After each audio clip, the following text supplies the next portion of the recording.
Ripple XRP, so we have the Dtcc talking about how they will be redefining the whole financial industry and how it operates. And we also have some news in relation to how this will be benefiting Ripple and of course Chainlink. Now we will be looking at the price action for XRP coin today, as well as a few other things. I do have some figures and numbers for you in relation to the XRP wallets and how crypto has utility and why Ripple XRP takes a part in that, how XRP can become that bridge currency. All I ask from you are two things, which is to smash that like button and to subscribe to the channel as well. So over here from rid.xrp, we have this video which I'm going to play you, now only roughly around about 1 minute and 50 seconds. So if you don't already know, the Dtcc is essentially an agency where they provide the clearing and settlement services, and this is for the financial markets. Now we know already that the Dtcc will actually be supporting the growth of digital assets, and that they are actually currently in the testing and experimental phase when it comes to blockchain technology, and this is on their Dtcc's testnet ecosystem. So we're going to play this video, then I'm going to be telling you the connection between this and Ripple. As there are other options, and the onus on us is to explore these options and determine which capabilities each technology solution and architecture in many ways is a best fit for the problems that we're trying to solve. So for example, there are going to be other distributed database solutions that could be applied in light of solving these problems.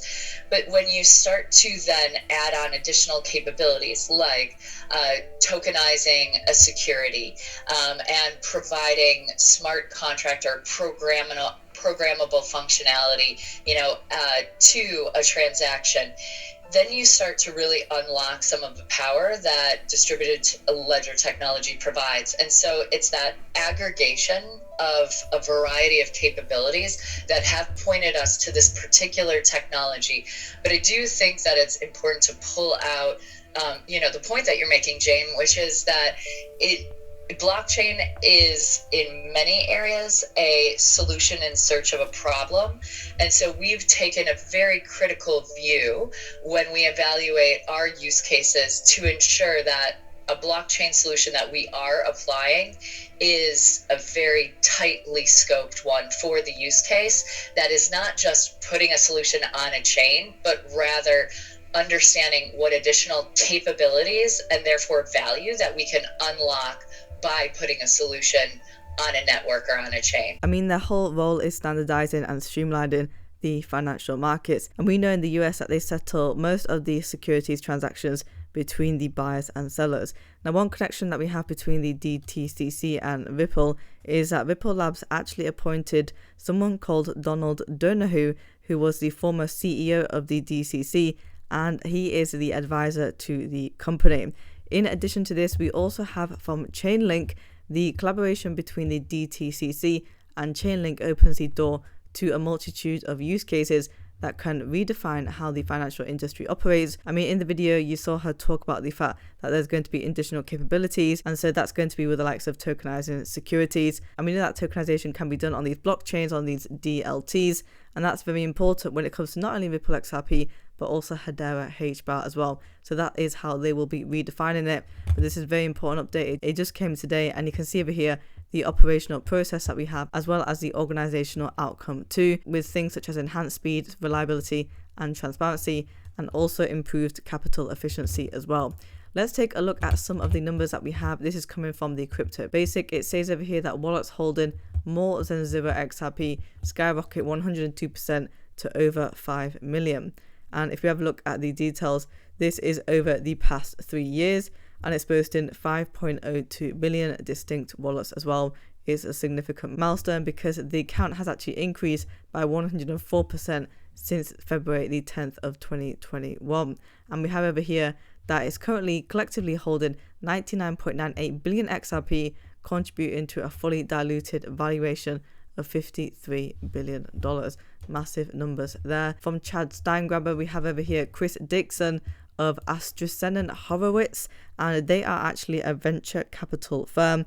Now, in terms of the assets under management, they have about $35 billion, and that number came from back in 2022. And so they were speaking on CNBC this morning, and they're talking about how crypto has utility and about tokenizing assets. They are talking about how this is the next era of the internet, and they are ready, so are we. I mean, by now we know that digital assets are not going anywhere. We also know that tokens that have utility, for example, like Ripple XRP, Stellar XLM, and also Hedera HBAR, these are the types of tokens that are just not moving in terms of the price action. If you're going to have a look at these other coins that are pumping up by 40-50%, then it's going to be your meme coins, right? So the utility coins are obviously taking a massive hit, and the pricing pressure is just increasing. It has been very stagnant, but when it comes to these utility coins, they have got a lot of potential and opportunity in the future, and maybe only time will tell when these institutions actually start adopting these as well as we go further on down the line. But it's just something to point out that I have over here. And we have from High Vibe that XRP is the chosen crypto to move value around the world. Well, it's not the chosen one as of now, because still institutions are not actually using XRP as a bridge currency, but it's probably the chosen one in terms of the XRP holders, their opinions, you know, obviously people who are working for Ripple in general, because they see the value of XRP and what it can do, and the fact that XRP's ledger, and you know we have RippleNet as well, all of these different factors allow XRP to become that bridge currency for international settlements. I mean, they're definitely at the forefront of this compared to any other digital asset that we do have. That kind of lock-in.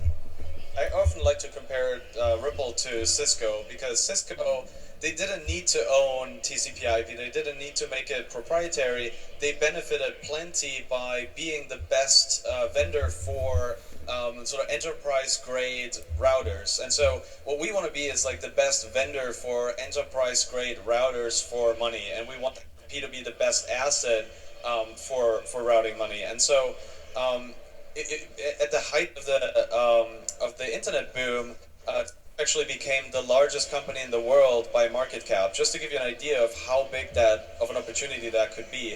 And so for us, that's plenty big. And in fact, if we didn't pursue this kind of strategy, if we pursued a strategy like, you know, let's say the Bitcoin maximalists, where you're trying to get everyone to use your particular currency and your thing, then the risk that you're taking is that some other interoperability solution does come out, and then other people are optimizing their solutions for that world, and you have missed the boat. And so we think it's very important to build for like an interoperable future where there is a lot of competition, because it's driving us to have very high efficiency and very good user experience and so on. And not only that, but we do know a few days ago, David Schwartz actually came out with a quote, and he said, "I strongly believe that the XRP ledger is the best option for cross-currency payments and liquidity provision." So he's talking about XRP acting as that bridge currency and with the liquidity as well. And then it was developed specifically for this purpose, and everything has been optimized for this particular use case, which is what they've mentioned in the video. Therefore, if it fails to deliver in this area, it would be like Google failing in search, meaning that the XRP ledger, that technology, is built for all of this and for the settlements and the cross-border payments. And it only makes sense as to how we have the confidence for the XRP ledger, because that is what it is optimized and performing in. From Chad, we have over here, the age of asset managers have arrived for crypto, and they're coming to take it all out of the public circulating supply. The goal is for them to own it, not you, then create their derivative products for you to buy. This is their market now.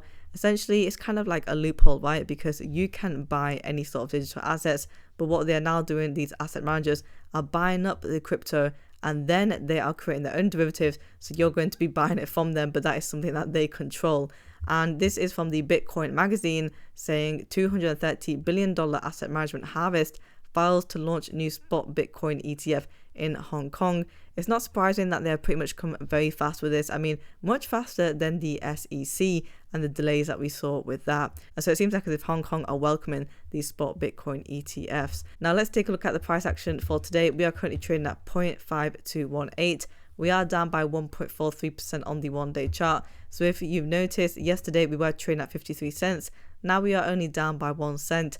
Not really bad in terms of price action, but we were able to hold that 53 cent mark. For the volume, we are up by 63%, and we are trading at 744k. So in the earlier hours in the morning for today, we were trading at 0.5217. really hasn't been that much of a difference. On the 7-day chart, we are down by 0.88%. I mean, if you take a look at this massive dip over here on the 23rd to 0.4975, then we were able to slowly climb back up to 0.5184. We did take another dip over here on the 25th to 0.5055. Again, we were able to recover quite nicely and go all the way to 0.5315. So we were hitting 53 cents on the 26th and also the 27th as well. However, on this day, we've just taken that 1 cent drop. Now on the 1 month chart, we are down by 17.85%.